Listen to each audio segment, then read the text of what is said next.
नमस्कार दोस्तों, ई अकादमी चैनल पर आपका स्वागत है। टर्मिनोलॉजी सीरीज में आज हम जानेंगे पुरुषार्थ के बारे में। पुरुषार्थ क्या है? दोस्तों, अगर अभी तक आपने हमारे चैनल को सब्सक्राइब नहीं किया है तो चैनल को सब्सक्राइब कर लें और बेल आइकन दबाना ना भूलें ताकि आपको हमारे वीडियो की नोटिफिकेशन समय से प्राप्त होते रहें। तो देखते हैं कि पुरुषार्थ क्या है। हिंदू शास्त्रकारों ने मनुष्य तथा समाज की उन्नति के निमित्त जिन आदर्शों का विधान प्रस्तुत किया उन्हें ही पुरुषार्थ कहा जाता है। पुरुषार्थ का संबंध मनुष्य तथा समाज दोनों से है। पुरुषार्थ सिर्फ मनुष्य से संबंधित नहीं है, ना ही सिर्फ समाज से संबंधित है, बल्कि पुरुषार्थ का संबंध मनुष्य तथा समाज दोनों से है। पुरुषार्थ मनुष्य तथा समाज के बीच संबंधों की व्याख्या करते हैं, उन्हें नियमित बनाते हैं तथा उनके पारस्परिक संबंधों को नियंत्रित करते हैं। पुरुषार्थ का उद्देश्य मनुष्य के भौतिक तथा आध्यात्मिक सुखों के बीच सामंजस्य स्थापित करना है। भारतीय परंपरा भौतिक सुखों को क्षणिक मानती है, फिर भी उन्हें पूर्णतया त्याज्य नहीं समझती, बल्कि उनके प्रति अतिशय आसक्ति का विरोध करती है। अर्थात भौतिक सुखों को भारतीय परंपरा में क्षणिक माना गया है, लेकिन फिर भी इन्हें पूर्णतया त्यागने की योग्य नहीं समझा जाता है, बल्कि भौतिक सुखों की अतिशय आसक्ति का विरोध किया जाता है। भौतिक सुखों को आध्यात्मिक सुखों की प्राप्ति में साधक माना गया है, बाधक नहीं। अर्थात भौतिक सुख और आध्यात्मिक सुख घनिष्ठ रूप से संबंधित हैं। दोनों का समन्वित रूप पुरुषार्थ के माध्यम से प्रतिपादित किया गया है। पुरुषार्थ 4 प्रकार के होते हैं: धर्म, अर्थ, काम और मोक्ष। इनमें अर्थ और काम भौतिक सुखों के प्रतिनिधि है, जबकि धर्म और मोक्ष को आध्यात्मिक सुख का प्रतिनिधि माना गया है। मोक्ष मानव जीवन का चरम लक्ष्य है, जिसकी प्राप्ति में शेष 3 पुरुषार्थ धर्म, अर्थ और काम सहायक हैं। मोक्ष की प्राप्ति सभी के लिए संभव नहीं है, इसलिए कालांतर में 3 पुरुषार्थ धर्म, अर्थ तथा काम के पालन पर ही बल दिया गया है और इन्हें ही त्रिवर्ग कहा गया है। अर्थात 3 पुरुषार्थ धर्म, अर्थ और काम को त्रिवर्ग कहा गया है। इनकी प्राप्ति सभी गृहस्थों के लिए सरल है। हिंदू शास्त्रविदों का यह मत है कि तीनों पुरुषार्थों में कोई विरोध नहीं है तथा इनका पालन एक साथ हो सकता है। अब जानते हैं प्रथम पुरुषार्थ धर्म के बारे में। पुरुषार्थों में धर्म का सर्वप्रथम स्थान है, जिन्हें हिंदू जीवन दर्शन में सर्वाधिक महत्व दिया गया है। धर्म शब्द मूलतः धृ धातु से उत्पन्न होता है, जिसका शाब्दिक अर्थ है धारण करना। अर्थात धर्म शब्द धृ धातु से उत्पन्न होता है, जिसका शाब्दिक अर्थ है धारण करना। यह वह तत्व है जो मनुष्य तथा समाज के अस्तित्व को कायम रखता है। अर्थात धर्म मनुष्य तथा समाज के अस्तित्व को कायम रखता है। यह सामाजिक व्यवस्था का नियामक है।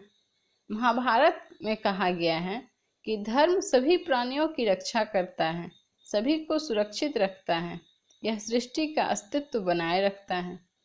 वैशेषिक दर्शन में कहा गया है, जिससे लौकिक तथा पारलौकिक कल्याण की सिद्धि होती है, वही धर्म है। धर्म व्यक्ति को नियंत्रित करता है तथा समाज के प्रति उसके कर्तव्यों को निष्ठापूर्वक पालन करने के लिए प्रोत्साहित करता है। अब हम जानते हैं अर्थ के बारे में। मूलतः अर्थ का संकुचित अर्थ में रूप में धन अथवा संपत्ति लगाया जाता है, किंतु प्राचीन भारतीयों की दृष्टि से अर्थ एक व्यापक शब्द था, जिससे तात्पर्य उन समस्त आवश्यकताओं और साधनों से है जिनके माध्यम से मनुष्य भौतिक सुखों एवं ऐश्वर्य, धन, शक्ति आदि को प्राप्त करता है। इसकी परिधि में वार्ता तथा राजनीति को भी समाहित कर लिया गया था। तो वार्ता का मतलब क्या होता है? वार्ता में कृषि, पशुपालन तथा वाणिज्य शामिल है, जबकि राजनीति का संबंध राज शासन से है। अर्थ के माध्यम से व्यक्ति भौतिक सुख एवं ऐश्वर्य को प्राप्त करता है। प्राचीन शास्त्रों में अर्थ की महत्ता को स्वीकार किया गया है। महाभारत में अर्थ को परम धर्म कहा गया है, जिस पर सभी वस्तुएं निर्भर हैं। जिनके पास अर्थ नहीं है वे मृतक तुल्य हैं, जबकि धनी व्यक्ति संसार में सुखपूर्वक निवास करते हैं। बृहस्पति ने अर्थ को जगत का मूल स्वीकार किया है।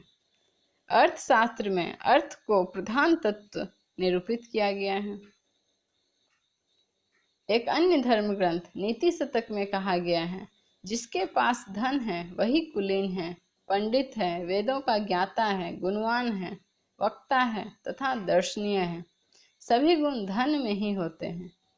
ये सभी अर्थ की महत्ता को स्वीकार करते हैं। लेकिन अर्थ की महत्ता स्वीकार करते हुए भी हिंदू शास्त्रकारों ने उसे धर्म के अधीन बताया है तथा धर्म पूर्वक अर्थ की प्राप्ति पर बल दिया है। अर्थात अर्थ की प्राप्ति धर्म पूर्वक होनी चाहिए। जो धर्म की हानि करता है वह अर्थ अभिष्ट नहीं है। मनुस्मृति में स्पष्टता कहा गया है कि धर्म विरुद्ध अर्थ तथा काम का त्याग कर देना चाहिए। आपस्तंभ ने भी कहा है, मनुष्य को धर्मानुकूल सभी सुखों का उपभोग करना चाहिए। इस प्रकार भारतीय जीवन दर्शन में अर्थ वहीं तक अभिष्ट है जहाँ तक धर्म संगत हो, अर्थात अर्थ को धर्म के अधीन रखा जाता है। जो अर्थ धर्म संगत नहीं हो वह अभिष्ट नहीं है। अब देखते हैं काम। मानव जीवन का तृतीय पुरुषार्थ काम है, जिसका शाब्दिक अर्थ इंद्रिय सुख अथवा वासना से है, लेकिन व्यापक अर्थ में इस शब्द से तात्पर्य मनुष्य की सहज इच्छाओं एवं प्रवृत्तियों से है। महाभारत के अनुसार काम मन तथा हृदय का वह सुख है जो इंद्रियों के विषयों से संयुक्त होने पर निश्चित होता है। काम संसार की प्रथम एवं प्रमुख प्रवृत्ति है। इसी के वशीभूत होकर मनुष्य संतानोत्पत्ति करता है, गृहस्थ जीवन के आनंद को भोगता है तथा एक दूसरे के प्रति आकर्षण रखता है। लेकिन हिंदू शास्त्रकारों ने मानव जीवन में काम के महत्व को स्वीकार किया है, फिर भी उस पर धर्म का अंकुश लगाया गया है तथा यह कहा गया है कि धर्म संगत काम का आचरण ही व्यक्ति एवं समाज की उन्नति कर सकता है। धर्म विरुद्ध होने पर यह मनुष्य के अधःपतन का मार्ग प्रशस्त करता है। काम के निरंकुश आचरण से व्यक्ति का विकास अवरुद्ध हो जाता है। इसके विषय में कहा गया है कि काम की तृप्ति न होने पर क्रोध तथा क्रोध से मोह की उत्पत्ति होती है। मोह से स्मृति भ्रम से बुद्धि नाश तथा बुद्धि नाश से मनुष्य का पूर्ण विनाश हो जाता है। इसी कारण कृष्ण ने अपने को सभी प्राणियों में धर्मयुक्त काम कहा है। मत्स्य पुराण में कहा गया है, धर्म रहित काम बंध्या पुत्र के समान है। महाभारत की मान्यता है कि जो व्यक्ति धर्म विहीन काम का अनुसरण करता है वह अपनी बुद्धि को समाप्त कर देता है तथा कठिनाइयों में शत्रु द्वारा हंसी का पात्र बनाया जाता है। अब देखते हैं अंतिम पुरुषार्थ मोक्ष के बारे में। हिंदू विचारधारा में मोक्ष को जीवन का चरम लक्ष्य स्वीकार किया गया है। चार्वाक के अतिरिक्त अन्य सभी विचारधाराएं इसे स्वीकार करती हैं। मोक्ष का अर्थ है पुनर्जन्म अथवा आवागमन चक्र से मुक्ति प्राप्त करना तथा आत्मा का परमात्मा में विलीन हो जाना। आत्मा अजर अमर एवं परमात्मा का ही अंश है। शरीर बंधन का कारण है, संसार माया जाल है। इसलिए मनुष्य जब इस तथ्य को जान लेता है तो सांसारिक विषयों से अपना ध्यान हटाकर परमात्मा की ओर लगाता है। ज्ञान, भक्ति एवं कर्म, इन तीनों को मोक्ष प्राप्ति का साधन माना जाता है। उपनिषदों में मोक्ष संबंधी विचारधारा का सम्यक विश्लेषण देखने को मिलता है। उपनिषद के अनुसार सारभूत तत्व आत्मा तथा जगत के सारभूत तत्व ब्रह्म का तादात्म्य स्थापित करते हैं। यही मोक्ष की अवस्था है, अर्थात आत्मा का परमात्मा में मिल जाना मोक्ष की अवस्था है। धन्यवाद दोस्तों। अगर आपको हमारा वीडियो पसंद आया तो लाइक, शेयर और सब्सक्राइब करना ना भूलें।